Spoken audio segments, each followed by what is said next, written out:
What are you wearing? A Canadian tuxedo. Canadian I'm a hockey player. Let's go Blues. Let's go Blues. Let's go Blues. To all you Blues fans, we're bleeding blue with you. Let's go Blues. Let's go Blues. Let's go Blues.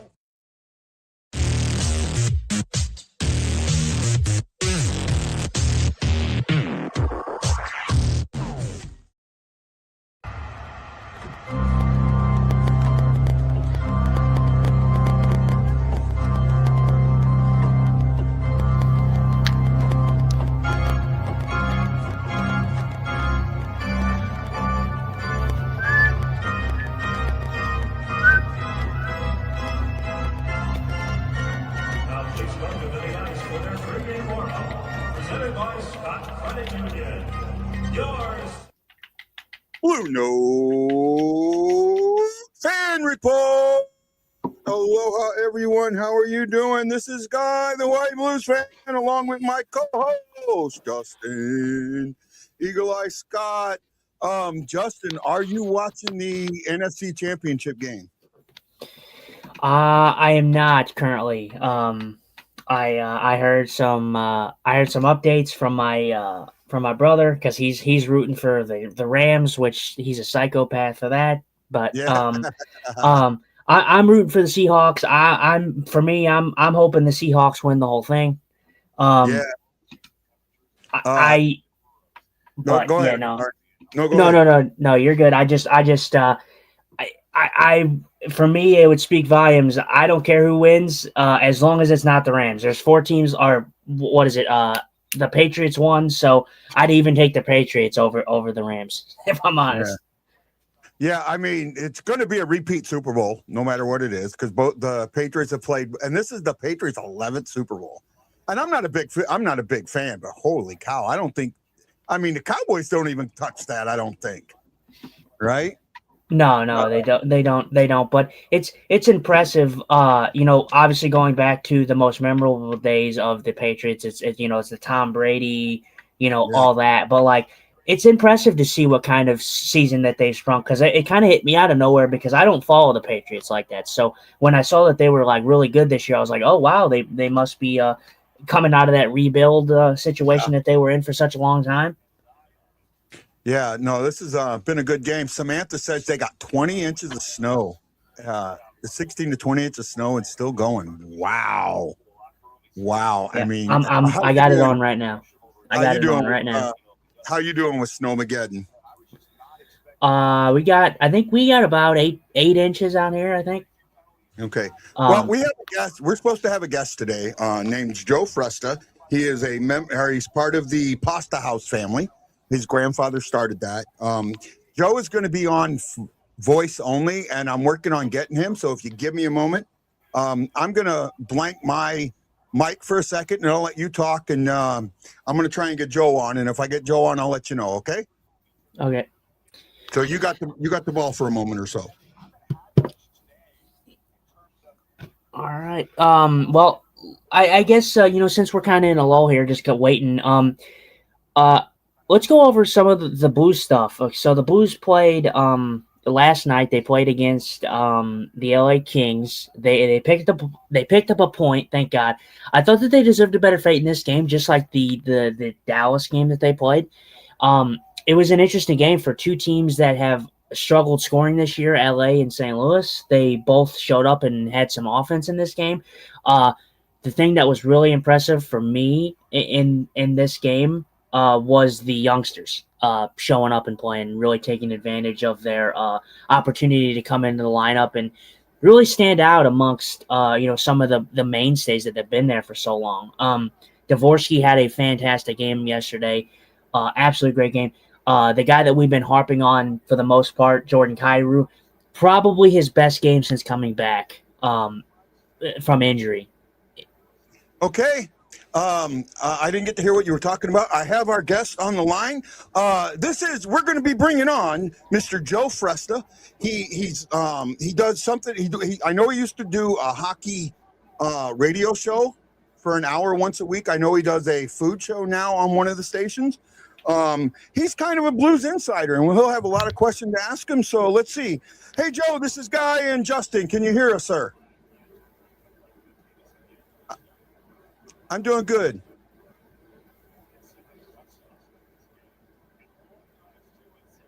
Yeah, I wish I was in that 14 inches of snow. Justin, can you hear him? I cannot. You cannot. Let me see if I can work with this a little bit better to see if, oh, I know why you can't hear him. There we go. Hey, Joe, let's try this again. I had something turned off. Can you hear us okay, Joe? Okay. I can hear you fine. Can you Okay, hear I him can now? hear him now. Oh, yeah, I can hear him now. Yay, we got it. So Okay, good. let me do an introduction for you, Joe. Let's give you some applause here. This is Joe Fresta. He is a member of his family, started the Pasta House. He's been, we're getting a little feedback from you, Joe. Can you mute me for a second? Yeah, There we I can go. hear you. Okay, yeah. There you go. Oh, there you go. Yeah. So Joe was a member of the Pasta House family. His grandfather, if I remember right, started the Pasta House. Is that correct? Actually, my father started. Your father started it. Absolutely. Okay. Father Yeah, started the Pasta absolutely. House. Yep. It's been 4 years since Joe's been on with us. I've gone through a number Has of it been co-hosts. that long? Yeah, man, I looked it up because when I thought we did video last time, Joe, and when you were saying, no, "Oh no, it was I'll over just," the phone. yeah, I couldn't because I wasn't sure Yeah. how we did it because I had an older phone thing then and it didn't work really well, so I wasn't sure how we did it. So I had to sit back and figure it out today. But it looks like we got it now. So we've got a bunch of questions, Joe. I consider you an insider. You've kind of know a lot of the guys that are connected with the Blues, and you reached out to me and said that, hey, come let me talk. I kind of know what's going on. So you know what?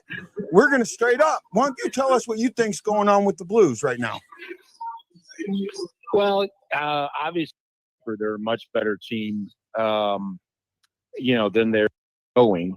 They certainly shouldn't be second to last place overall. Shouldn't be last place. They're a much better team than that. They're just so predictable. They're not consistent. They don't consistently night in and night out at a certain level. It's almost if they feel like playing, they play, and if not, they don't. But that's an observation. I'm sure a lot of your listeners probably agree with me. And so you ask yourself the question, why? Well, first of all, I think it's a big mistake.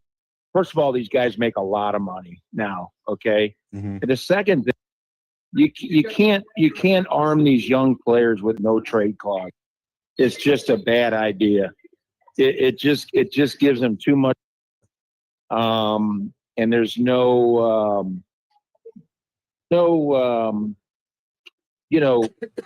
get after it. It's just human nature. I really liken the no trades should be earned. And it should only go to veteran players around the league, maybe starting to wind it down, or at least halfway through where they've earned that right to have a no trade clause. Play they've shown with the teams they've played with, mates, how they within the organizations that they played for. I just really like when they hand out no trade clauses to first and second.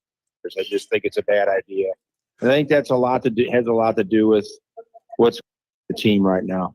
So you're saying, and just make sure I'm not putting words in your mouth. I don't want to do that. But you're saying that the no trade clauses to Kyrou and Thomas were too early.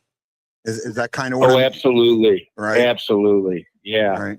Yeah. It just gives a player too much. It just gives them too much power where the takes a dog, right? You can't threaten them with a trade. You can't. There's no onus to perform because no matter what, that contract they have, it's not with the same. That the contract they have is with the NHL, is with the National Hockey League. And they play. Oh, they really? really don't. I mean, these kids. No, these guys have been since they were kids. They've been their homes when they were kids. They're used to moving around.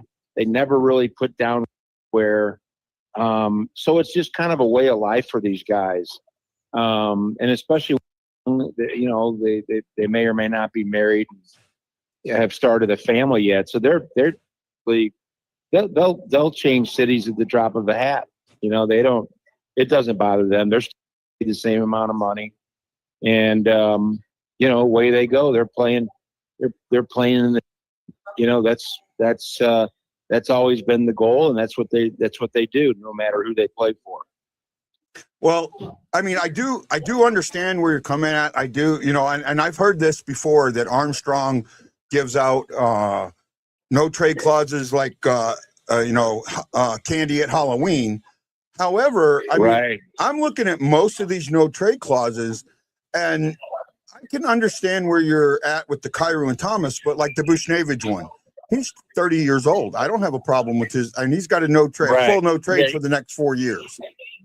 Yeah, and he's a much older player. Right. So yeah, I mean, he's a much different scenario than the two fellas you just mentioned. So, yeah. But given these guys no trade clauses that are, just started their career, I just think it's a good idea.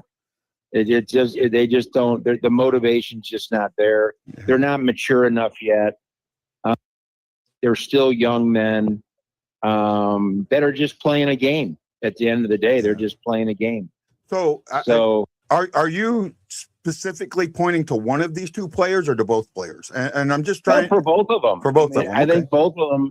Yeah, I think kind of go out. They play when they want to play. Like you saw Kyrou last night. I guess he felt like playing last night. And, he had a great game. Yeah. There's other games where he doesn't back check. He doesn't. He kind of plays when he wants to play, and when he doesn't, he really doesn't consistently at a high level where he's been touted to play. And I think it must be very frustrating for Blues fans to see that when you watch games day in and day out like that, and have to watch that. Yeah. Well, I'm going to let Justin ask you a question or two, and then I'll come back. Is that cool? Sure. Justin, meet Joe Fresta of Pasta House fame. You're muted, bud. You're muted. Justin. He's muted. Give him a second. There we go. Yeah. How you doing, Joe? Sorry, bud. I wanted to get your thoughts because, we're talking about Jordan Kyrou, we're talking about Thomas. They've been, hot topics here as of late, on top of other things, on top of other players that we probably will discuss later on. Let me get your thoughts, because the way that I kind of viewed the contracts of Kyrou and Thomas, I do kind of agree with you, like in a 50-50 sense, I guess, per se. But then I look at the contracts that like some other players got. Like I look at Kaprizov's contract, which is at 18 or what is his contract? 17 million for I don't remember the year term, but you look at a contract like that, and then I look at Kyrou and Thomas, who are making not even combined more than that, and I'm kind of thinking like those are steals, but I do understand the premise behind those two guys do kind of show up when they feel like showing up. Some of that I do partly do believe that it has to do with the players around them. Do you have any thoughts on that kind of ideology? Yeah, I mean, there's no doubt about that. And you bring up a good point. I mean, if a player can only be so good with players around him, I mean, that's why Connor McDavid has a Draisaitl. That's why Gretzky had Curry. That's why Brett Hull had Adam Oates. It makes a huge difference. If you have the guys around you that are maybe not the same skill level, but they have the same hockey IQ that you have, and know where to be, and just sort of have a sixth sense about, the star player that they play with and what their role is and what they're supposed to do for the guy. So, yeah, I mean, you bring up it's a very valid point. You're right. I mean, I don't know that there's really anybody that fits that description with the Blues. I mean, and that's, that might have a lot to do with why they're where they are in the standings right now. Yeah. Well, And I want to say this because I want to preface this to all the audience listening to this. It's not me saying that I don't think this team is talented, because I've been backing this team. I've seen a guy, he can vouch for me, saying that I've been optimistic about this team. I think that this team is capable of being a playoff team, but I just think that when you have a guy like Kyrie and Thomas, they are talented players. I have gotten that feeling with Thomas at times. I have gotten that feeling with Kyrie at times where they don't show up when they need to. But for me, I think a lot of it is the fact that they don't have the right supporting cast around those guys. Yeah, I mean, it could be, that very well could be. And then you also look, you look at the goaltender position too, and what's going on there. That seems to be real unstable as well. So, Absolutely. There's a lot of things going on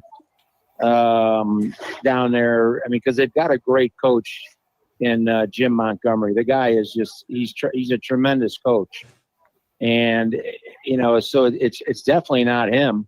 So you got to it's the guys on the ice, and they've got to put it together. I mean, when you've got a Justin Falk who's a defenseman and he's ranking right up there with your top point getters and goal scorers, I mean, that's kind of a red flag to me. I mean, oh, absolutely. He's not Bobby Orr. So no, he's not. When you see that, that's got to be an eye opener to people that have been watching the Blues, day in and day out. It's just, that's, to me personally, that's glaring. It's pretty glaring. Mm-hmm. I think sorry, go ahead, Guy. You go ahead. You go ahead, Justin. You go. You're good. No. I just was saying, I think if there was one positive that I'm taking out of this, like the struggle that the Blues have had this season, is the come up of some of the younger guys, the Stenbergs. He's came in and looked fantastic. Jimmy Snuggerud has had a pep in his step here recently. Dvorsky's coming into his own player, in the NHL level. So I think if there's one positive that I can draw from that, I'm liking the effort and the development that I'm seeing from those types of guys. So it makes me not as worried as a Blues fan. And me personally, I don't know if they turn it around this season. I don't particularly know if they even make the playoffs, but it makes me optimistic, and it doesn't make me as negative as a Blues fan, seeing guys like that playing well right now. Yeah, Dvorsky, I mean, he's starting to show flashes. I mean, he had a great goal last night. Great hockey sense with two guys basically dragging him down. He's shown flashes. I really expected a little bit more from Snuggerud this year. He's doing okay, but I just thought maybe he'd be showing a little bit better. Given that he was able to get some regular season experience under his belt, plus some playoff experience under his belt. Thought he would have hit the ground running a little bit more, coming into this year. But, so he's doing okay. But, given the fanfare that he was allotted coming in, and then also the experience he was able to get under his belt last year, you thought he would be a little bit further along as an NHL player right now. Yeah, absolutely. I agree with that 100%. I just think as of late, his play as of late, since the Thomas injury and since everything kind of went down with that, it seems like he's had a little bit of a pep in his step. It seems like he's been skating out there a little faster, been having a little bit more effort than he was beforehand when he was kind of just there. Yeah, and that's the other thing too. Injuries, that's kind of the unknown. Yeah. All these, at this stage of the year, these guys are all playing hurt. They all have something going on.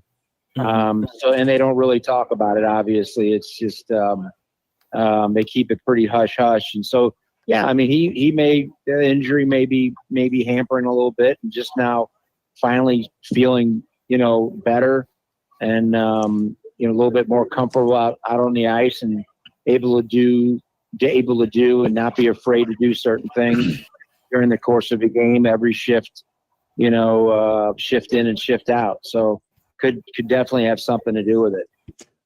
I want to bring something up, and I want to know your thoughts on this, Joe. So you brought up Sure. Kyrou and you brought up Thomas and how sometimes you feel like they're just not given they're not playing well, right?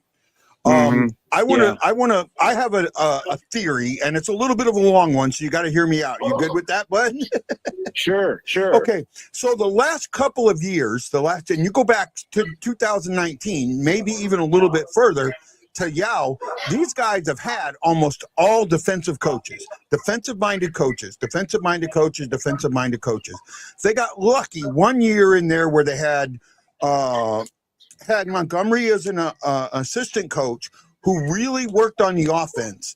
And then he went away and that offense went away. Now that he's back and he's trying to input this offensive system, it does feel like a couple of players, Kyrou included, because he's an offensive player, when the offense starts failing, he starts failing. And the defensive, it feels like these guys switch into a subconscious mode of the defensive first mentality, no matter what the score is, that the old coaches had. And I think it's going to take, I thought it would come out this year because of what happened after the break, but I think it might take another year or so for especially with youngsters, for Montgomery's system of puck control, offense, keeping the puck, keeping the other team from the puck, using offense as defense to settle in, and maybe more time for some of the older guys to get that defensive first mentality out of their head. Sorry, that was a little long-winded, but what do you think? Oh no, that's you bring up some good points. I mean, obviously a really good offense is probably your best defense, right? Because if you got the puck in their end, the majority of the time, they definitely can't score many goals on you. So, and Kyrou's the kind of player that, when he was coming up through junior, was probably used to just going out there and doing whatever he wanted to do.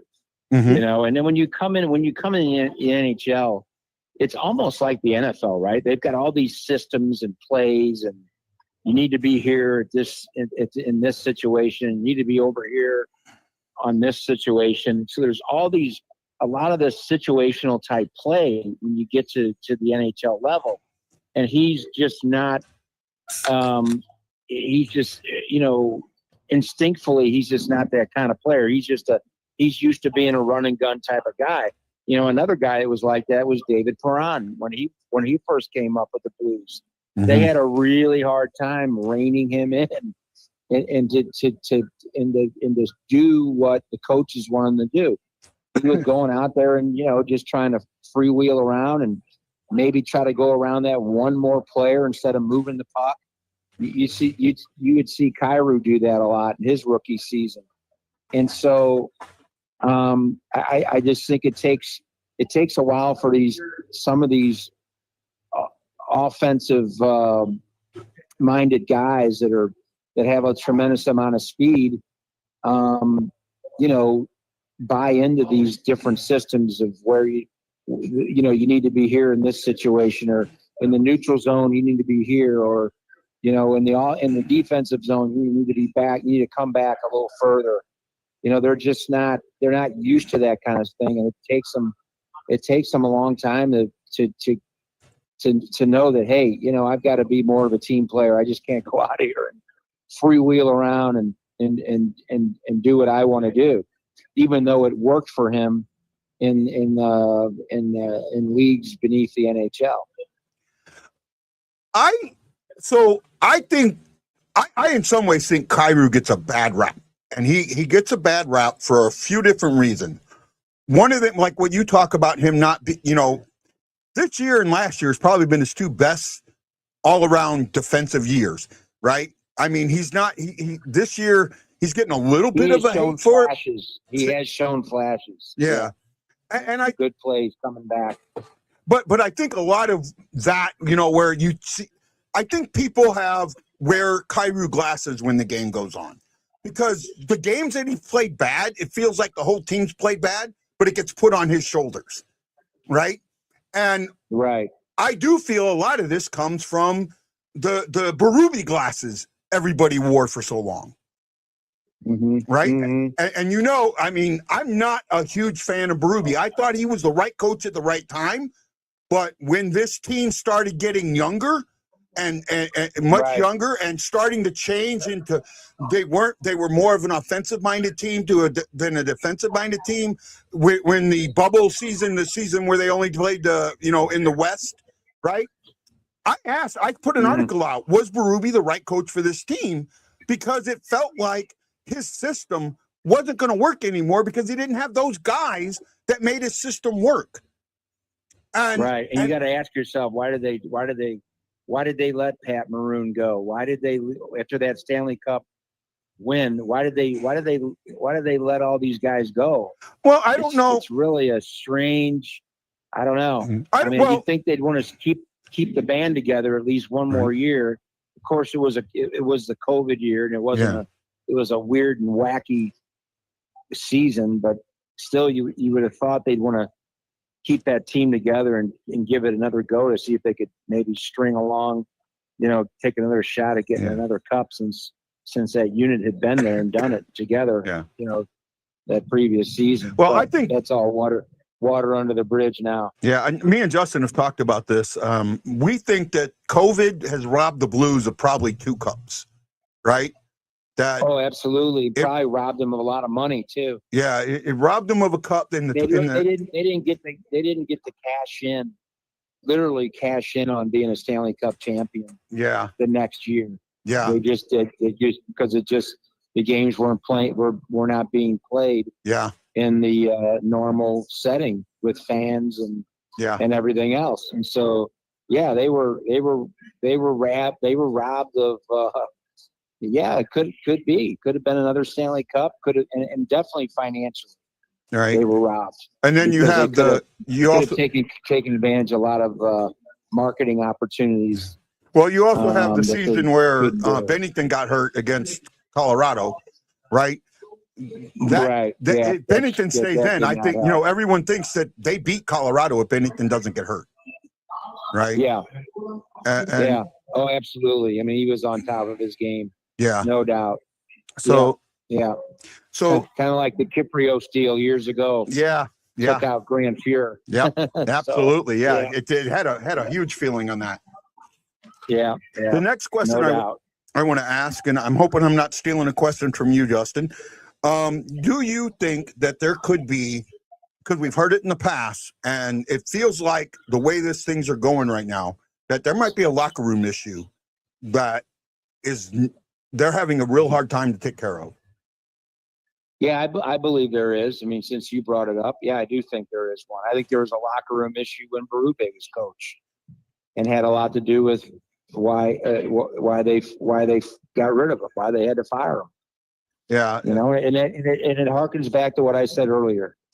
When you give players no trade clauses, it just gives them too much power, and the tail ends up wagging the dog, and that's not a good thing.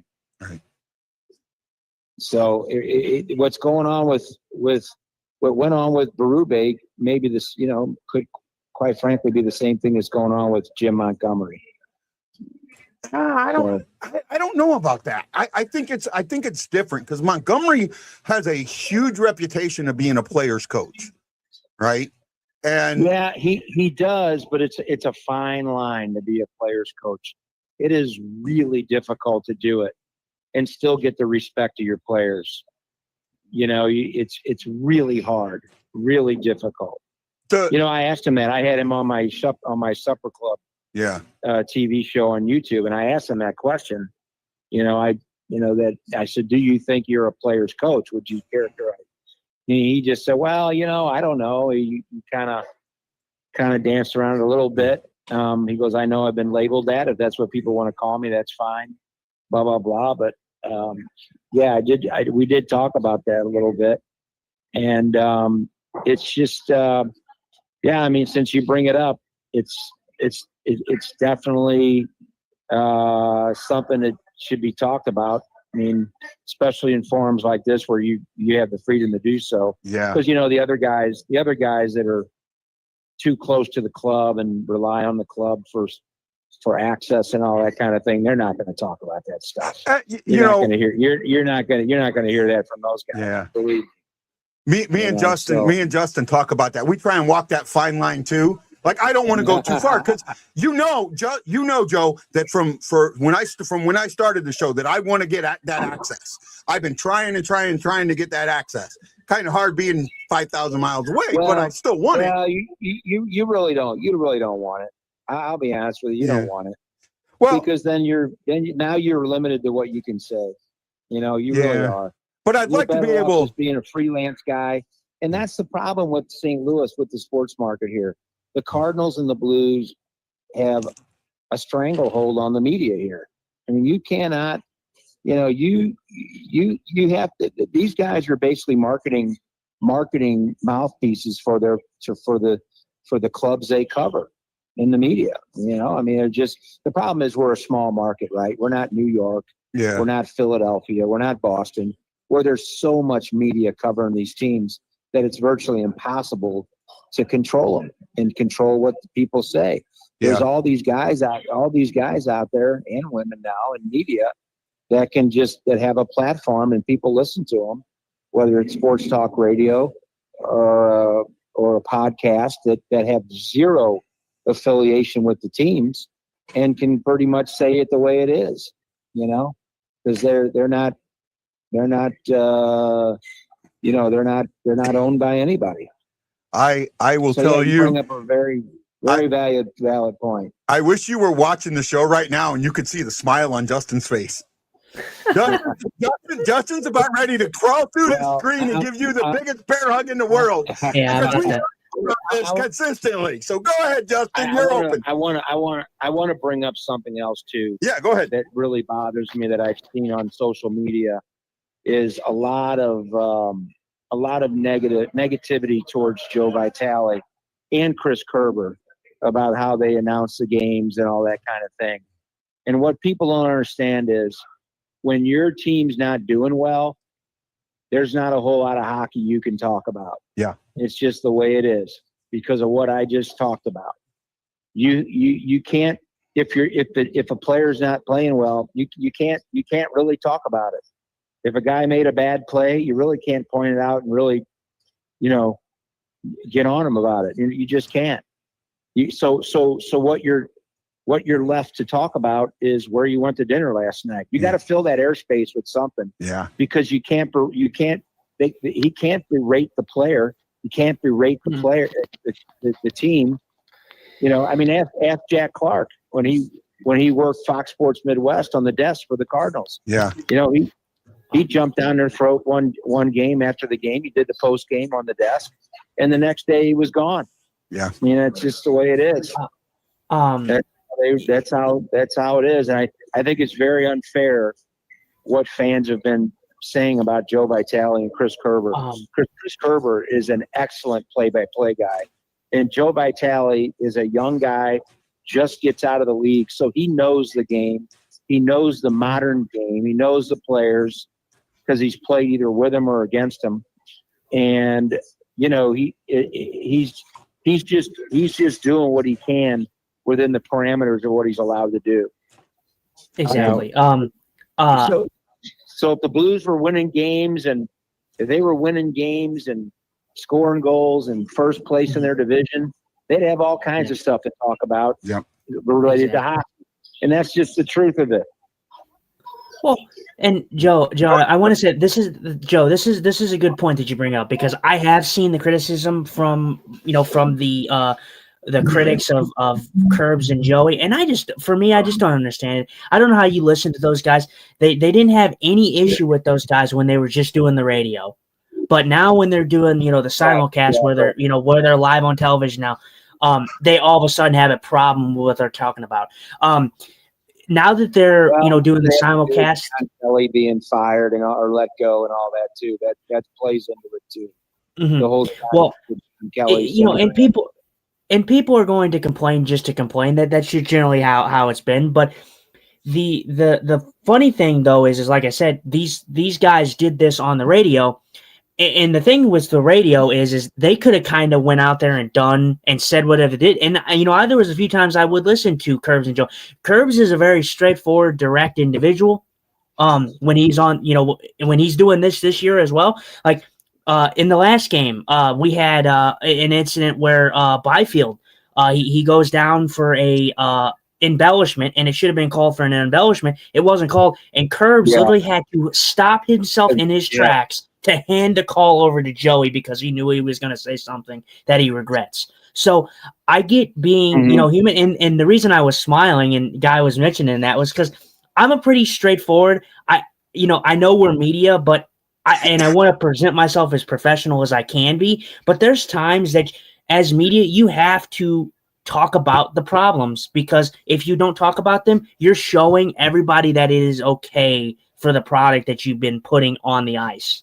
And it's okay. It's okay to talk about the negatives sometimes. It's not, be professional, of course, but it's okay to call out what is wrong with something.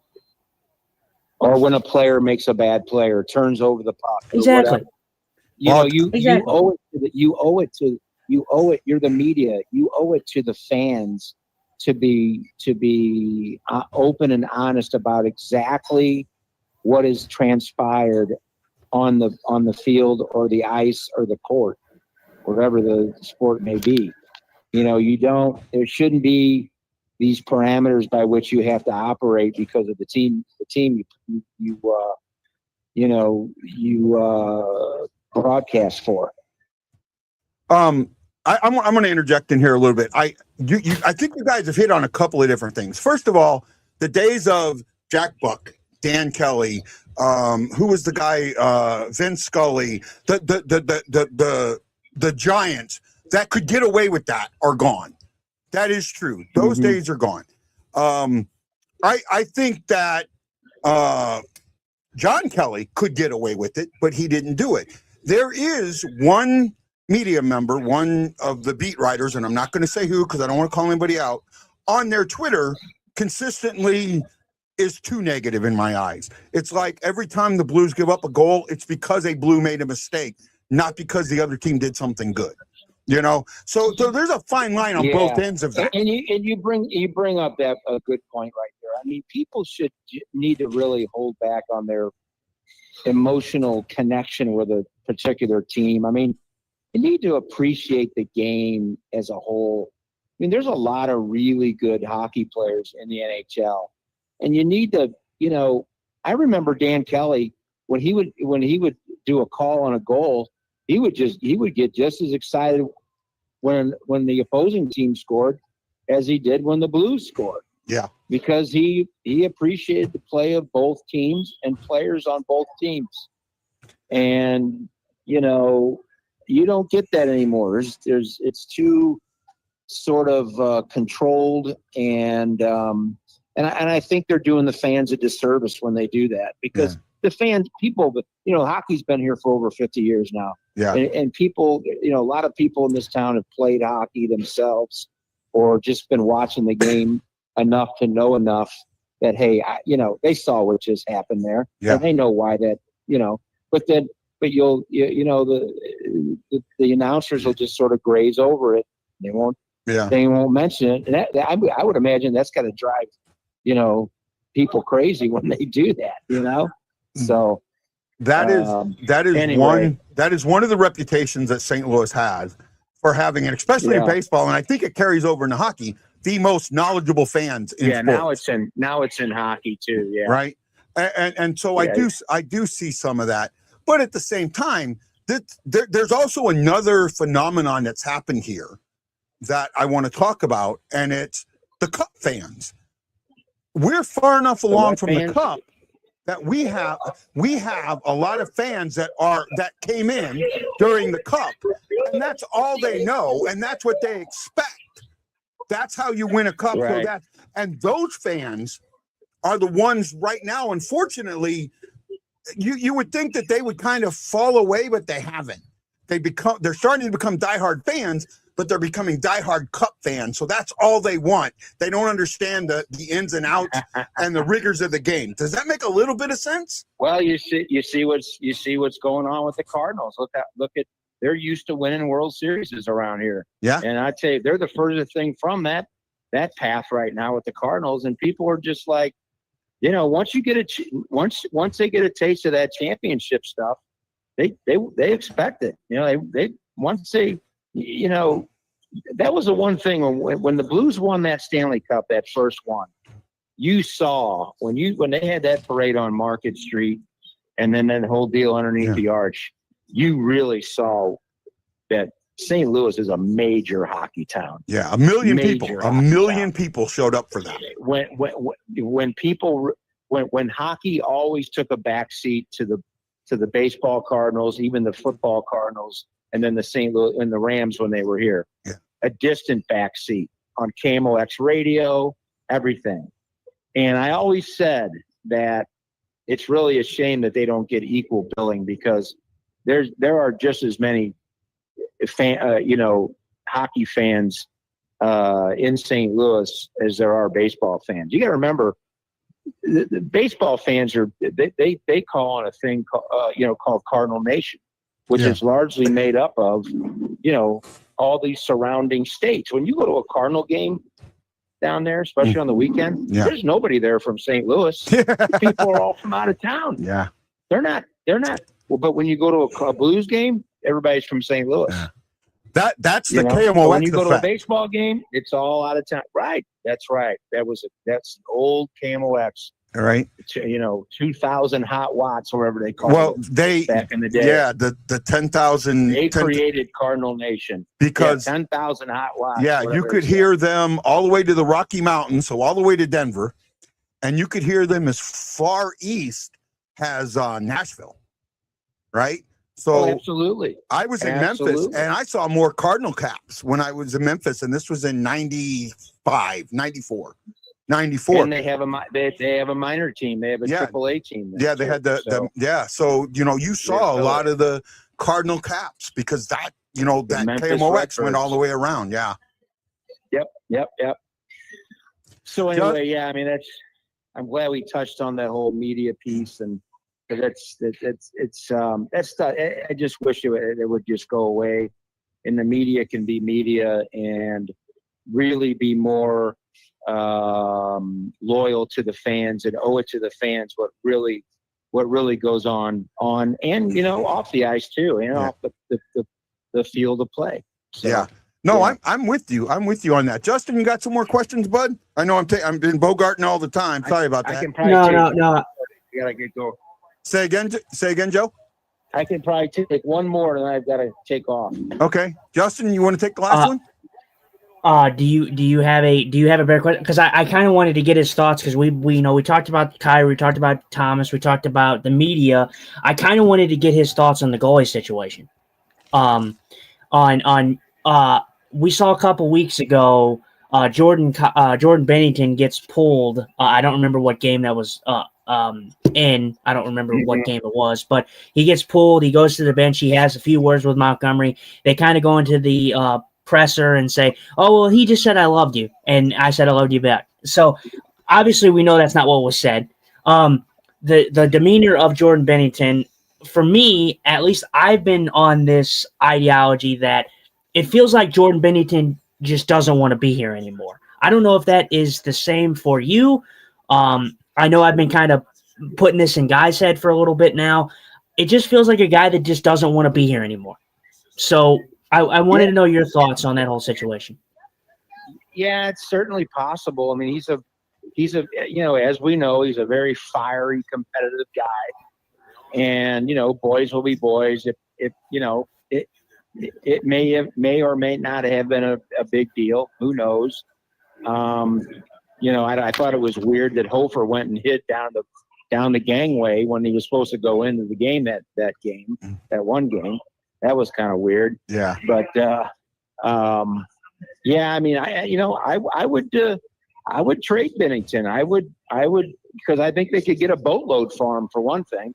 Yeah. And I would certainly, whether he wants to be here or not, this is a business at the end of the day, and I would certainly look into that. I really would. I would listen to all comers on that scenario. Yeah. I said go ahead. I was saying to Guy, I said, I don't remember what game it was, Guy, when we won. I don't remember. It was probably on the back-to-backs or whatever. And I said, I want you guys to know that this is the beginning era of the Hofer era and the coming of end for the Bennington era in St. Louis. Yeah, the last two games, both goalies, they lost last of them, one of them in overtime, but both goalies played really well, and that was a good sign. Joe, I want to thank you. I know you said you got to get out of here shortly. I want to thank you for coming on. You know, Bud, you're welcome anytime. All you got to do is ask me, my friend. Oh yeah, I'd love to come on with you guys. Right? And come on. And if you ever need a guest on your dinner show, I'm available. Supper club, yeah. Yeah, the supper club. Maybe right? when you're in town. There you go. When I come back boys, next year. It was great talking with you guys. Great talking to you, Joe. Thank you for dealing with it. We'll talk to you later. All right. Oh, take care. All right. Bye-bye. That was Joe Fresta from the Pasta House. His father started it. He's a great guy. We had him on about 4 years ago, and he gave us some good inside information today, and I appreciate it. And Justin, what do you want to talk about now? Since I apologize for bogarting it. We kind of pre-talked about this, about him being my friend and that, but hopefully I got you enough in there, my friend. Yeah, no, I was good. I feel like we should probably. I know you were popping up some comments. I figured that we should probably get to some comments that I was seeing. I don't. We didn't really get. Joe, it's hard to do comments, so I had to back off on that a little bit. We'll go back here. Jason Nichols says, I'm going back to the beginning of the show too. I don't watch football. From what I've heard, it's impossible to hear play calls in Seattle. Yeah, it's been like that. Matthew said Seahawks, and I think this is Lips, right? Seahawks versus Patriots Super Bowl. Go Pats. Aaron Nell says, let's go Blues. He still has faith in our Blues. Matt says Patriots win Super Bowl. Samantha, Springfield lost 1-0 against Bellevue. Come to find out that the Bellevue goalie was the Senators goalie for a bit. Yeah, I knew. Jason says, now I want spaghetti at Joe. So coming back here, how's Hoffer doing? How's Dvorsky, Otto, Kessel, Walker, Torpachenko doing? We missed them in Springfield. I'd say every one of those players is doing outstanding on the Blues, and I think you may see one of them back, but I doubt it. Would you agree? I mean, at this point, anything's really up for the air. I mean, like I said, I don't know if the St. Louis Blues turn this season around. I really don't. Do I think that they can? I do think that they're capable of it, but how good is that going to be for the team? I mean, they might as well not tank, because I don't like the word tank. I don't think any sports city should tank or anything like that. But I do think that it is an anomaly. It is an anomaly season this year, where it's not just the Blues that are struggling. It is multiple other teams that you don't expect to struggle that are struggling right now. So it's one of them seasons that we see every once in a while, where teams that you expect to be good are bad. The teams that you expect to be bad are playing well. It's just an anomaly season. The 17-18 Blues are that team. They started the season. They were the best team in hockey in the first month of the season. They went 10-2-1 or 10-3-1 in the first month of the hockey and missed the playoff. So kind of the same thing. They started off on fire and then kind of went back next season to win the cup. But then we come back here. Samantha said, I'd be happy to trade St. Louis Pekka for Torpo or even Walker. That isn't going to happen. What was it? Sorry. That she said she'd send Pekka to St. Louis and get Torpo or Walker back.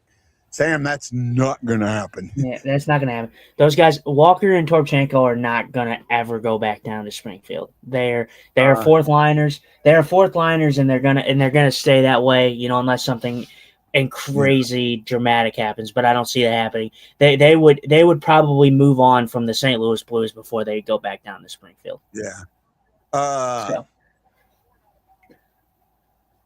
Rams are down to 10 seconds, and they're in field goal range. Wow. Oh, I'm 25 seconds. The field goal range doesn't do them any good. Yeah, but it doesn't matter. They should have went for two a couple of times.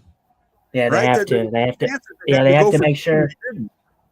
Yeah, it's all about they can get down there, but field goal's not going to help them. So.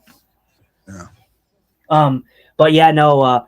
Okay, you want to hit the other comments here? Yeah, Lance says it shouldn't take this long to adapt to a system.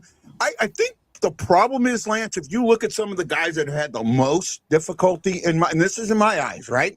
Only in my eyes. You look at some of the guys that have the most difficulty adapting to the system. It's been some of the guys, the veterans, Shin, Bushnevich, Thomas.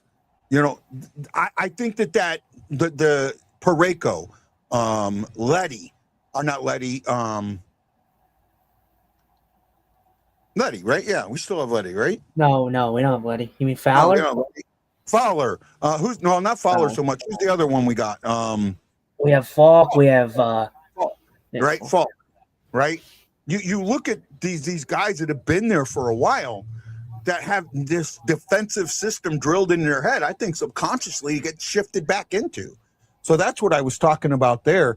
Yeah, I hope you guys are glad to have Ott. I think it's going to be great. Nope, that's it. Seahawks and Patriots repeat Super Bowl, 31-27. What a finish.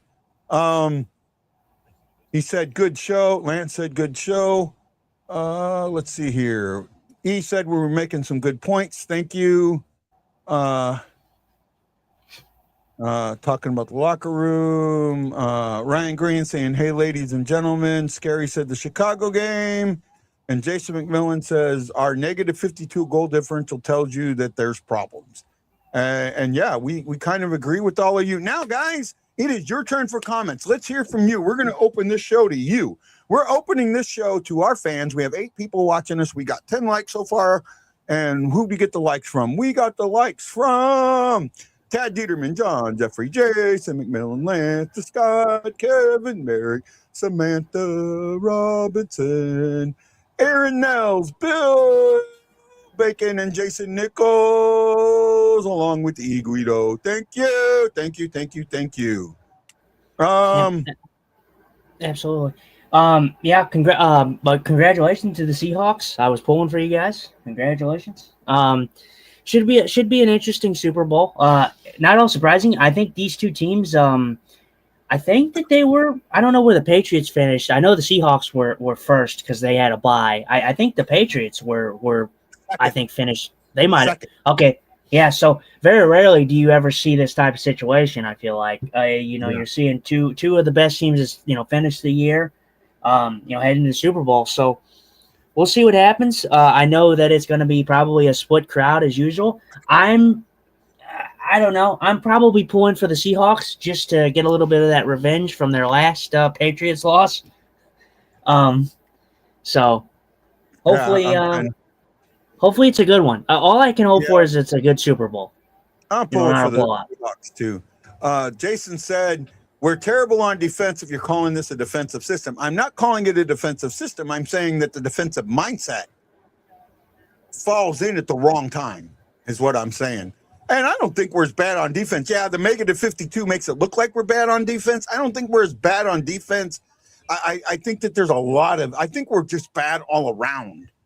And I think that the fact that offensively that we're not controlling the puck like we should is magnifying defense. That I really do think the problem is more offensive than defensive. Our biggest issue is finishing. Our biggest issue as a St. Louis Blues fan that you should be focusing on and honing on is the finishing factor. The Blues, they get their chances, but they just can't seem to put the puck in the net at a consistent enough rate to where it needs to be. They're sitting in that 2 point something goals per game. They need to be in the 3s. They need to be above. They need to be well above a 2.5. I mean, the fact that they have not been is what's struggling for the Blues. The defense has not been as bad. If you see the offense show up and you see the Blues find their offense, the defense is stingy enough to where they will not give a team anything. So we've seen it. We've seen it in the games where the offense has shown up. The defense has been defensively sound. So it's all about the finishing factor for the Blues. All right. Chris Shockey said, did we win or lose last night? We lost in a shootout. We actually scored 2 goals in the shootout, which is more goals than we scored all year in the shootout. So I was kind of happy with that. No, we scored 1. We scored 1. We scored 1. I thought we scored 2. No, we scored 1. We scored 1. We scored 1. We scored 1 to keep, but still, we scored way more than we usually score. Shootouts are 50-50. I don't like them. We kind of went over that before, but it was a good game. both games, the Blues should have got a point at least in Dallas. They didn't get a point in Dallas, but on a back-to-back, they played two good games, I thought, for the most part. I absolutely agree with you. They did play two really good games. Now, I'm going to say this. I feel like what we saw in 3-on-3 overtime is exactly what you're supposed to see in 3-on-3 overtime. Oh, yeah, absolutely. If it's been doubled, if it had gone 10 minutes and they'd switched at the 5-minute mark, you'd have gotten a goal. But absolutely. That back and forth, that moving the puck, that getting the opportunities, that is what 3-on-3 is supposed to be about. Mm-hmm. And if they ever put in the rule, the red line or the blue line rule, the defensive zone rule, you would get a lot more of that, right? That was the best. As for the Blues standards, I haven't seen like a crazy amount of 3-on-3 overtimes from different teams, but that was the best 3-on-3 overtime, the most fun 3-on-3 overtime that we've gotten all year from the Blues perspective. And we saw a couple times where each team kind of took the puck out intentionally, but it wasn't a great deal. They didn't like go all the way back to their zone and everything like that. They went to like the red line, a little past it, and then they circled back and they were back in the zone. So this was an exciting 3-on-3 game. This is what 3-on-3 should be. But for me, I think me and you guys are in agreement here that I think that they should change 3-on-3 overtime to 10 minutes. Yeah. That way we get goals and the 50-50 shoot. Yeah. 2 5-on-5s, right? I think that would be better. And again, the NHL wants, believe it or not, you go look at how many teams or how many games have gone into overtime. The parity in the league this year is absolutely there. Mm-hmm. Right? It's so there, it's not even funny. And excuse me. Because of that, because the parity is so there, it has you've got all these teams going into overtime, but you really haven't had a bunch of shootouts. There's been a few, so they have done well on limiting shootouts. But I think a lot of people would like to see. You don't see as many 3-on-3 overtimes like we saw last night. You see more of the one team, the one touch, and that's it. We get it, we keep it. And we end up scoring because we keep them hemmed in their zone. Yeah, right? They can't change. And they can't change. Yeah, and they can't change. But what you saw last night was a very good you saw a couple of possession changes. You saw some hard on the pucks. You saw both goalies make some really good saves. Who was it? Dvorsky? Dvorsky should have put that game away. I'm sorry. I know he's a rookie. But you have to score on that. You have to score on that right there. I'll tell you what though, he made a great move and it was just a great save by Kemper. I got to give Kemper the credit. I'm not a big Kemper fan, but it was a good save by Kemper. I mean, he did everything right there. He waited him out perfectly, and then Kemper just got his pat on that. But yeah. I just thought it was exhilarating. I'm a little different. I understand that, yeah, when you have a breakaway, you got to score. You got to have your chances when you have breakaways like that. But I'm not the man who is going to sit here and say, oh, when you get a breakaway, you should score every time. No, goalies are goalies. They get paid to stop the puck, and there's goalies that stop the puck on the breakaway.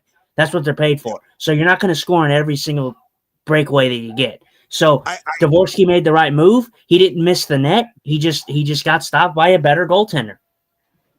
Yeah, he needed to get the puck higher. He was maybe a tenth of a second too late trying to lift that puck up.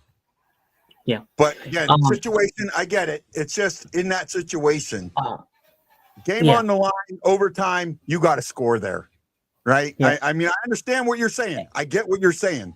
I'm just saying, in that situation, you got to score there.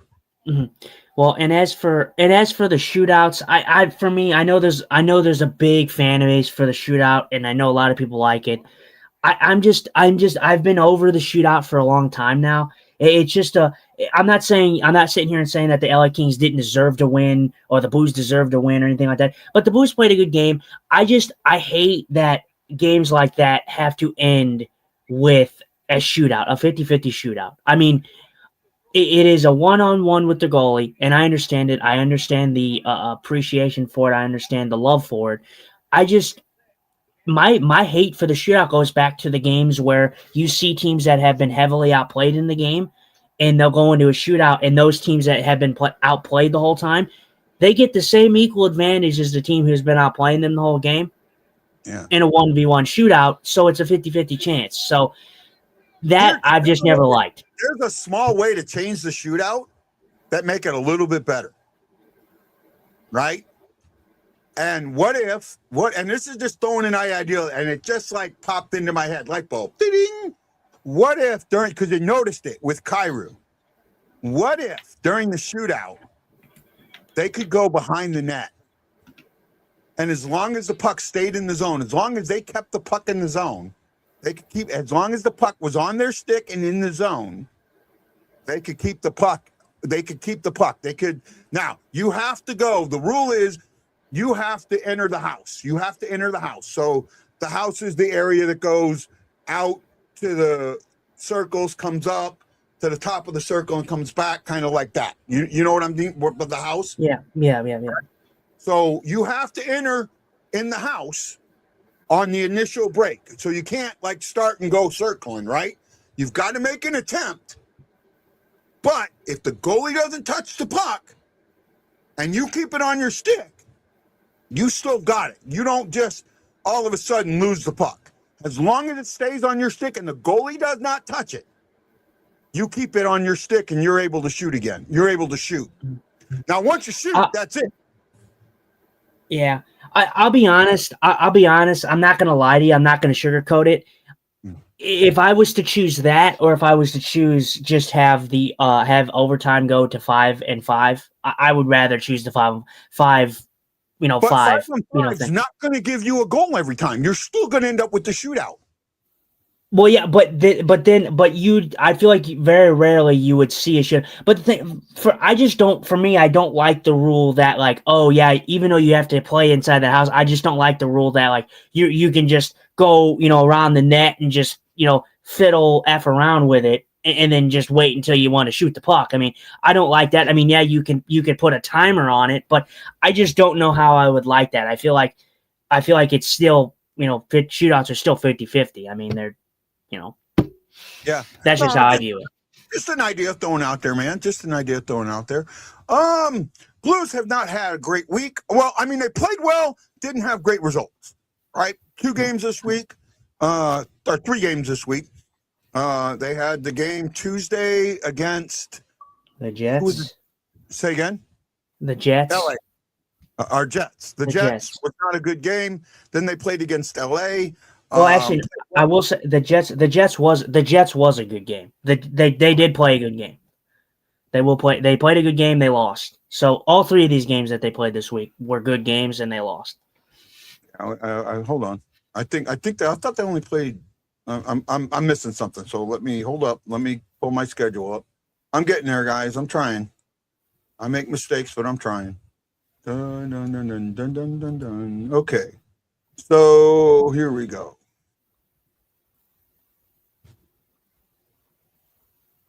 Quick refresh. Refresh, guy. Let's see here. So you are correct. We lost 3-1 to the Jets on Tuesday. That was actually for the most part, I mean, it was a well-played game.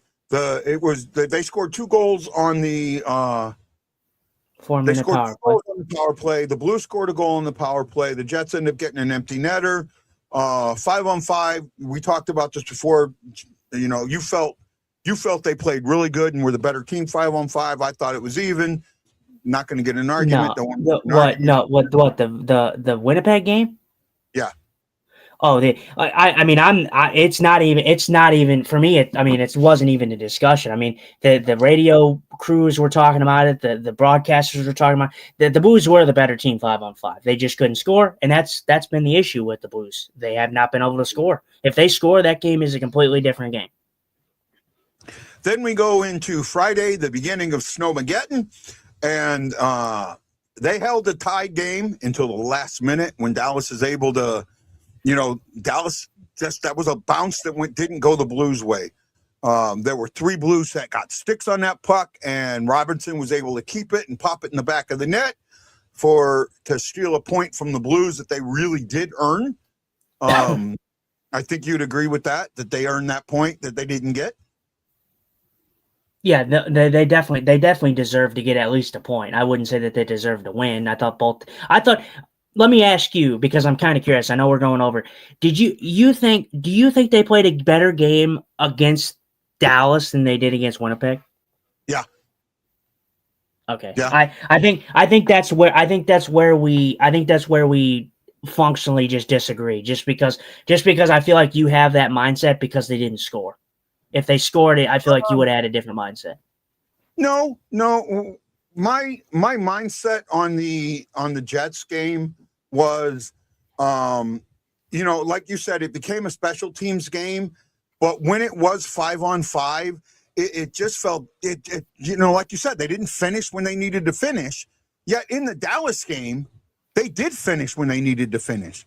Right? They were behind both times in the Dallas game. Right? It was a 1-0, and then it was 1-1, and it was 2-1, and then 1-1, right? Or 2-2, if I remember correctly. It was something like that. But I get that point, but like they took a lead in the Dallas game. They took a lead in the Dallas game. They did 2-1 off of even strength goal by Buchnevich, and then Dallas gets the power play goal shortly thereafter, and then Robinson gets the even strength goal with a minute to go. Right. Yeah. And I get that, and I get that I get that they scored, but for me that doesn't mean that they didn't play good 5-on-5. It's just it all comes back to the whole finishing factor. If the Blues finished the chances that they had, Comrie was excellent in that game. But like I said, if the Blues would have scored on their opportunities that they accumulated in that game, which were a whole hell of a lot of chances in that game, in the Winnipeg game, if they score on those chances, that game doesn't go in overtime. That game isn't a Winnipeg win because Winnipeg generally did nothing 5-on-5. But like I said, we won't get into a big thing about it. For me, I'm not someone that thinks like, oh, they have to score every time to, make me say that they played good. I mean, they played good and they just lost. I mean, that's just kind of how it is. No, I mean, I get it. We're again, don't want to have an argument today. Then we had the 5-4 shootout loss to LA. I thought they played really well in that LA game. They were leading that game at one point, wasn't it? I'm pretty sure they were leading at one point in that game. After they had the rally in the second period, they were. Yeah, they were up 3-2. They scored 3 goals in the second period, but they end up giving up a late one in the second period. Kyrou gets a late goal. He scored 2 goals in that game. Gets a late one. They ended up. It goes 3-on-3 overtime. Was a fantastic. Overtime. I really felt that it was well done. Both teams played well. Goes to the shootout, and the Blues unfortunately lose. I thought Hoffer did well in the shootout. And I thought the Blues players, Kyrou's shot was a little weak, but I thought for the most part they had good shots on net.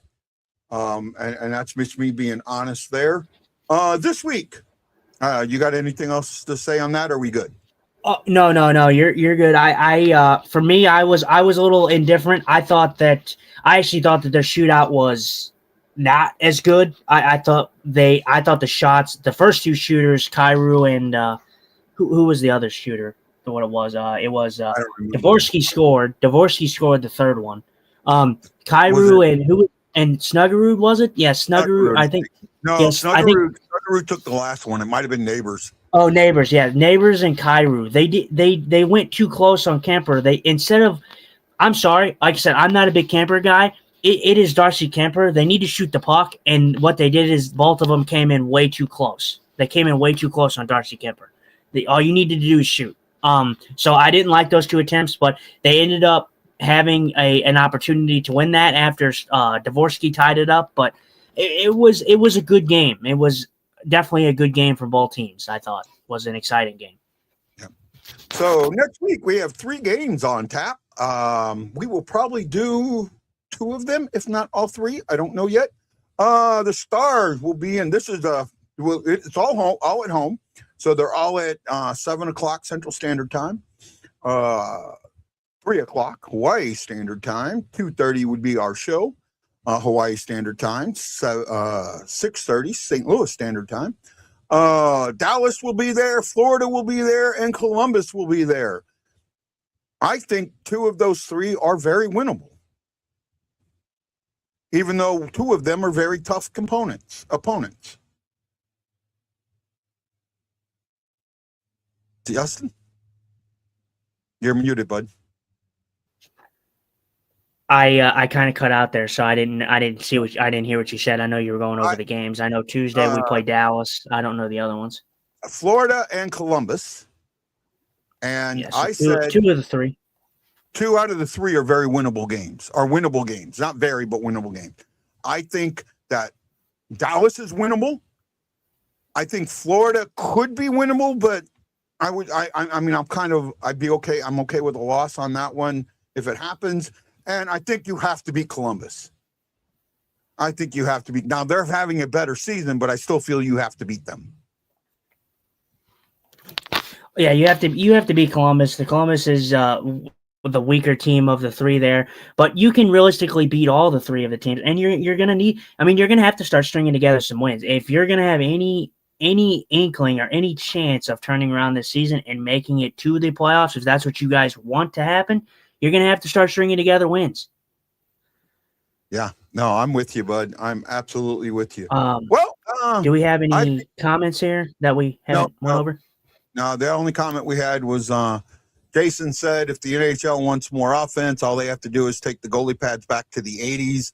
LOL. I kind of would like to see him. I know the pads are more of a safety issue, but material is so much better now. I think that you could shrink the pads a little bit, make the pads a little smaller, and it would. But one of the reasons that they don't is injuries, because the smaller pads led to more injuries, right? So that's the thinking there. E. Guido says, good job, Guy Bensing. I know he also means Justin Scott. I got to go. Bye. Hey, thank you, E. We appreciate you. And with that, any last thoughts? I think we'll call it a show there. No, I thought this was a good show. We got to learn a lot of good stuff from our boy Joe over here. So I definitely appreciate him coming on. Hopefully he can get on again sometime with us, because I thought that was fun for the most part. I thought we got a lot of good topics. We pretty much covered a few topics. I think three mostly was our main demographic. The big fish, the goalie situation, and then the media situation. So yeah, I thought that it was 3 good topics. Yeah, no, and it was. I kind of agree with Joe, and I kind of disagree with Joe. Right? I understand. Like when you look at Thomas with the no trade clause, he has a 2-year-old or a 1-year-old, right? Mm-hmm. So him wanting that stability at that point in his child's life is important. So I kind of get that. The guys that are, and I see what Joe's talking about with the guys that are hitting that 25 to 30-year-old range, that having a little more power. I think I would like to see, instead of full no trade clauses in that period, maybe for a couple of years, even if you make it a 20 team no trade list, the ability to trade them available, right? I mean, yeah, they can only go to good teams, but if they're going to a good team, you're getting a good player back. You know what I mean? Well, it's like I was saying with you, like that's why I said, hey Joe, like I respect your opinion and I like it, but I'm 50-50, and that's exactly why I said that. As you said it, like you didn't like say like, oh, I kind of half agree with you, but like I said, I half agree with him, because I said that although I do agree that there's times where Thomas and Kyrou may not show up, there's times where Thomas and Kyrou do show up, and the team just doesn't finish behind them, and it might just be the fact that they need a better supporting cast around them. Yeah, so it's kind of a 50-50. That was a good point. And for me, I felt it had a little to do with when he brought it up, about Kyrou and, being that offensive minded guy, and he talked about Perron kind of being that guy. This city had Brett Hull, Brett Hull was 1,000,000,000% offense only. He straight up would tell coaches, "I don't play defense." Yeah, he was a good old cherry picker, as we say. Right? Yeah. He told freaking when he went to Detroit, he told what was that coach's name? I cannot think of his name now. He was our first head coach. I can't think of his name. His son's It'll probably come to you. Yeah. He told him, "I don't play defense. I'll try, but I'm not good at it, and I don't play defense." I'll try. I was saying I'll try. You know, there's this famous thing that you see when he was playing on Detroit. I forget who the young kid was. He had a young Russian with him at the time. I think it was a Russian. It might have been, and he didn't pass him the puck. When they got back to the bench, Hope berates him for not passing the puck. And the guy goes, "You were covered." And Hope says, "I've scored 400 goals covered. Pass me the effing puck." So I think in some ways now, he may have that attitude. Is he a Brett Hull type? No, but I think he has that attitude that if you give me the puck, I'm going to try and score. And that was the Brett Hull attitude. So I get that. I'm not saying it's right, not saying it's wrong, just saying I get that. Well, before you got on, we were getting him on the show and you couldn't hear what I was talking about. That's what I was talking about. I was talking about the game last night, and I said that the main thing for me was the big guy, like the young guys coming in and really stepping up. Dvorsky had an excellent game last night. Dvorsky, Stenberg, those two were excellent last night. Jordan Kyrou played his best game since coming back from injury. Like that was the Kyrou that I want to see. The Kyrou that's really jumping up in the offense, using his speed. But he still did. But the thing is he still did, like, even though he was an offensive, dominating offensively, he was still doing the back checking. He was still doing the coming back, breaking up plays. It wasn't like he took one for the other. It wasn't like, I scored goals, so I don't have to play defense. He did both. And that's the Jordan Kyrou that we got last season for a consistent stretch, and that's why it was his best season as a Blue. And we saw that last night. We saw that kind of game from him. But is that going to spark him? Hopefully, because his goal that he scored, that wraparound goal, was a thing of beauty. He used his speed. Darcy Kemper was absolutely lost in the sauce, and he didn't move. So that was hopefully the shot. The shot on that was really good. We saw it the opposite way. I think it was against Bennington where the shot hit his pad and went off to the guy, and the guy put it in the back of the net. That's what that shot. I think it was Fowler. That shot was aimed at the pad to get that rebound, and Kyrou was in, Johnny on the spot, and that's what you have to be in that situation, right? Yeah. Well, we're at our time. Well, not completely our time limit, but I'd like to end the show here. I think it's been a great discussion. You got any last minute words or last second words to go? No. Like I said, I appreciate you guys all tuning in, giving us the love and the likes and the comments. We greatly appreciate it. I hope you guys tune into our next show that we have. Yeah, we'll be here on Tuesday for the game against the Stars. Kind of a home and a home. So no, not our home and home gets messed up because we had the Kings in there. Yeah, I'll have to talk to you about that one. Okay, you can't do it. No, okay. When we go off, I'll talk to you about it. Okay, no. Ted Dieterman, John Jeffrey, put them thumbs up. Thank you so much. And with that being said, this is Guy, the Hawaii Blues fan, for my co-host Justin Scott, saying thank you so much for watching the Blue Note Fan Report. And I got to ask Justin a question. How do we end this show? How do we end this show? Where are the girls? Show me the girls. The girls? What are you wearing? A Canadian tuxedo. And I'm a hockey player. Let's go Blues. Let's go Blues. Let's go Blues. Now, the most important question I can ask you on this show. Are you ready for it? Are you ready for the question? Yep, I'm ready. Are you ready for the question? Are you ready for the question? They do this at the VFW, so I thought I'd do it. Yeah. Who's late for dinner? Where are the boys? Joe's serving pasta. Hawaii Blues Where's fan. the boys? We're bleeding blue with you. Let's go Blues! Let's go Blues! Let's go Blues! This is Guy, the Hawaii Blues fan, letting you know that I am most definitely bleeding blue with you. And this is Justin Scott, and as always, with my eagle eye at its eye, it's Let's Go Blues. For the Blue Note Fan Report, we will see you next time. This is Guy and Justin saying aloha.